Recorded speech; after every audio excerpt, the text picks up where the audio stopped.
विद्यार्थी मित्रांनो, 15व्या शतकाच्या मध्यामध्ये तुर्कांनी मध्य एशियामध्ये जो व्यापार चालू होता पूर्वेकडचा आणि युरोपसोबतच्या व्यापारावरती निर्बंध टाकले आणि ह्या व्यापारावर कडक अशी नियमावली ही लावली।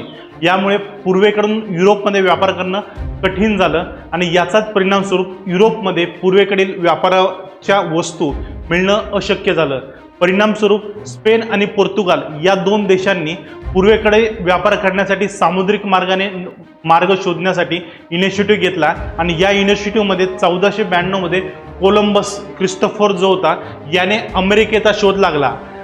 हा शोध ॲक्सिडेंटली लागला, पण यानंतर पोर्तुगालचा वास्को द गामा जो होता याने पूर्ण आफ्रिका खंडाला वळसा घालून भारतामध्ये सामुद्रिक मार्गाने हा नवीन मार्ग व्यापारासाठी शोधून काढला आणि वास्को दी गामा 1498 मध्ये भारतातील कालिकत या ठिकाणी झोमोरिन साम्राज्यामध्ये प्रवेश केला। झोमोरिन राजाने याचे स्वागत केलं असलं तरी यासोबत वापस जात असताना झोमोरिननी दिलेला वस्तू व्यापारासाठी दिलेला वस्तू हा पोर्तुगालमध्ये आल्यानंतर वास्को दी गामाने व्यापाराचा जो काही खर्च झाला तो जाऊन 60 पट अधिक किमतीने हा पूर्ण माल पोर्तुगालमध्ये विकला व यानंतर 1501 नंतर पोर्तुगाल प्रवासी किंवा पोर्तुगाल व्यापारी यांनी भारतात प्रवेश करायला सुरुवात केला।